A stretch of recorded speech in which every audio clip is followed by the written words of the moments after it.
Shalom, saya Ronald Marnata, Prodipak Angkatan 2022. Di sini saya akan mempresentasikan observasi dari Kitab Ibrani 9 ayat 10 yang berjudul Tempat Kudus di Bumi dan Surga. Yang pertama, ayat 1. Apa isi perjanjian yang pertama? Jawabannya mempunyai peraturan-peraturan untuk ibadah dan untuk tempat kudus buatan tangan manusia. Ayat kedua, apa yang dipersiapkan? Jawabannya itu kemah. Pertanyaan kedua, apa yang terdapat di situ? Jawabannya kaki dian dan meja roti dengan roti sajian. Ayat yang ketiga, apa yang ada di belakang tirai yang kedua? Jawabannya suatu kemah lagi yang disebut tempat yang maha kudus. Pertanyaan kedua, kemah itu disebut sebagai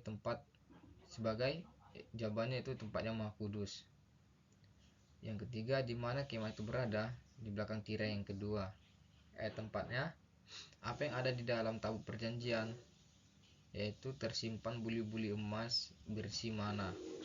Pertanyaan kedua, apa isi dari buli-buli tersebut? Yaitu mana. Ayat 5-nya, apa yang ada di atasnya? Yaitu kedua kerub kemuliaan yang menaungi tutup pendamaian. Ayat 6, kemana imam-imam itu masuk? Yaitu ke dalam kemah yang paling depan. Ayat 7-nya, siapa yang ada di dalam kemah kedua? Yaitu imam besar. Ayat 8, Roh Kudus menyatakan apa? Yaitu bahwa jalan ke tempat yang kudus itu belum terbuka. Jalan apa yang belum terbuka? Yaitu jalan kudus. Ayat 9-nya, apa yang dipersembahkan? Yaitu korban persembahan. Ayat 10, apa isi dari ayat 10? Karena semuanya itu di samping makanan, minuman, dan berbagai macam pembasuhan hanyalah peraturan-peraturan untuk hidup insani yang hanya berlaku sampai tibanya waktu pembasuhan.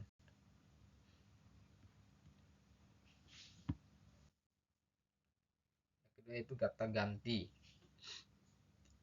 Memang perjanjian, yaitu kata benda. Yang pertama juga mempunyai peraturan-peraturan, yaitu kata benda untuk ibadah, kata benda, dan untuk tempat kudus, yaitu kata benda buatan dengan manusia, itu kata kerja. Sebab, itu kata penghubung.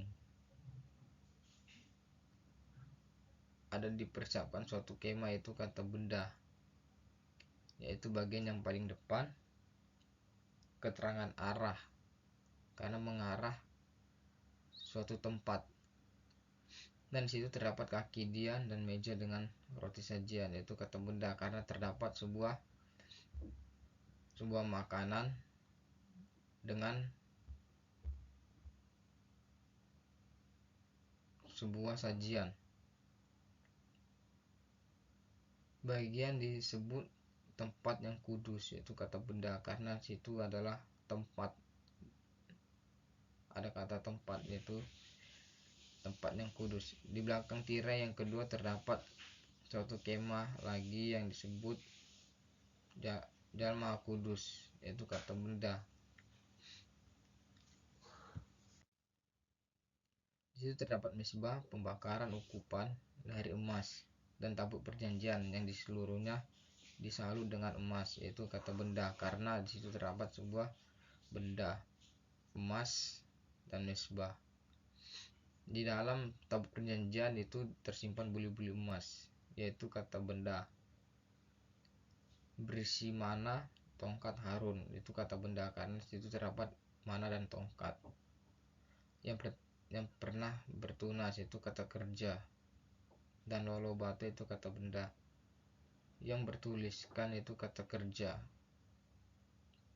Perjanjian dan itu konjungsi.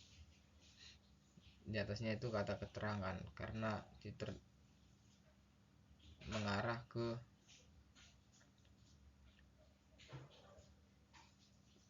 kata sebelumnya. Kedua huruf kemuliaan yang menaungi tutup pendamaian, yaitu kata kerja. Tetapi itu kata konjungsi. Hal ini tidak dapat kita bicarakan, yaitu kata kerja. Sekarang secara terperinci yaitu kata sifat. Demikianlah itu kata sifat. Caranya tempat yang kudus itu diatur, yaitu keterangan menunjukkan membuat sesuatu. Maka itu kata penghubung. Imam-imam itu kata benda. Senantiasa masuk ke dalam kemah itu kata kerja. Yang paling depan itu kata keterangan karena mengarah ke arah ke depan. Untuk itu melakukan, itu kata kerja. Ibadah mereka itu kata ganti orang, karena situ mengarah ke orang-orang yang di sana. Tetapi itu kata konjungsi ke dalam kemah itu kata keterangan tempat karena mengarah ke arah tempat kemah. Yang kedua hanya imam besar, itu kata benda saja yang masuk, yaitu kata kerja sekali setahun, dan harus itu kata kerja bantu. Dengan arah itu kata benda yang ia itu kata ganti orang untuk imam besar. Persembahkan itu kata kerja karena itu kata konjungsi. Dirinya sendiri itu kata benda, dan karena itu kata konjungsi. Pelanggaran kata kerja yang dibuat, yaitu kata kerja oleh umatnya, kata kerja dengan tidak sadar itu kata sifat. Dan ini itu kata konjungsi. Roh Kudus kata benda menyatakan itu konjungsi bahwa jalan ke tempat yang kudus itu belum terbuka, itu kata keterangan memberikan informasi bahwa mengarah tempat yang belum terbuka selama kemah itu kata kerja yang pertama itu masih ada. Itu adalah kiasan masa sekarang. Sesuai dengan itu dipersembahkan korban dan persembahan yang tidak dapat menyempurnakan mereka yang mempersembahkannya menurut hati nurani mereka, yaitu kalimat yang memberikan informasi tentang sesuatu. Next.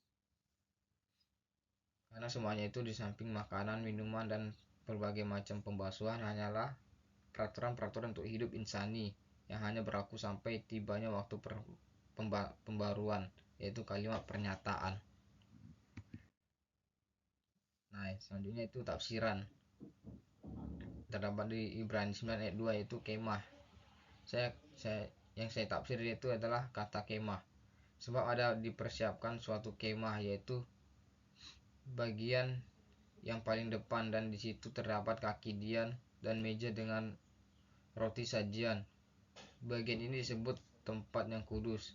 Kemah merupakan kata harafiah dalam teks NIV, yaitu kemah adalah tabernacle.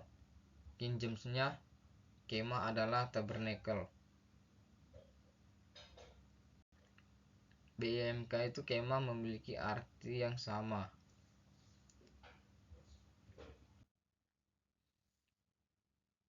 Sebab di sana lah dibuat kemah.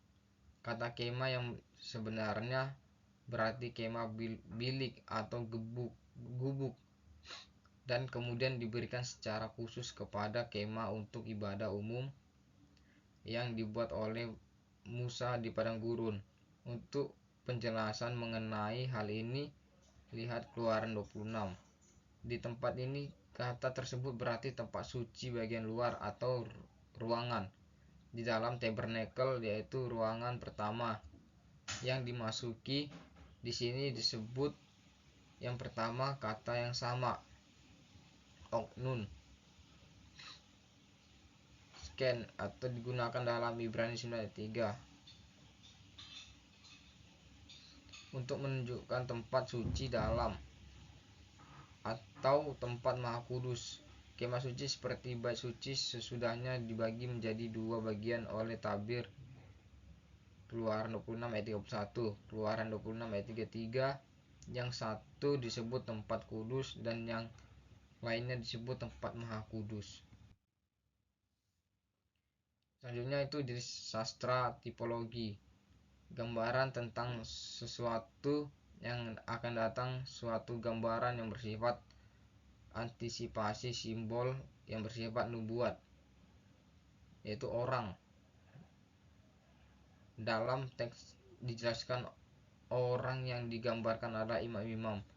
Imam-imam adalah tipenya dan Roh Kudus adalah antitipe.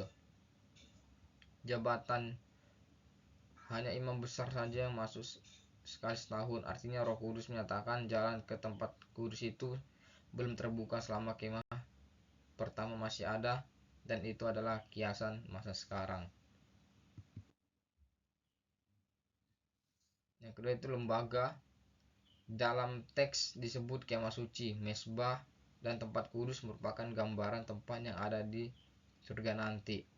Peristiwa yang terjadi di PL akan terjadi juga di PB melalui persembahan yang kudus dalam mesbah atau kemah yang kudus merupakan gambaran juga untuk kita di masa sekarang untuk mempersembahkan seluruh hidup kita sebagai persembahan yang kudus di hadapan Tuhan. Oke, sekian, terima kasih. Tuhan Yesus memberkati. Shalom.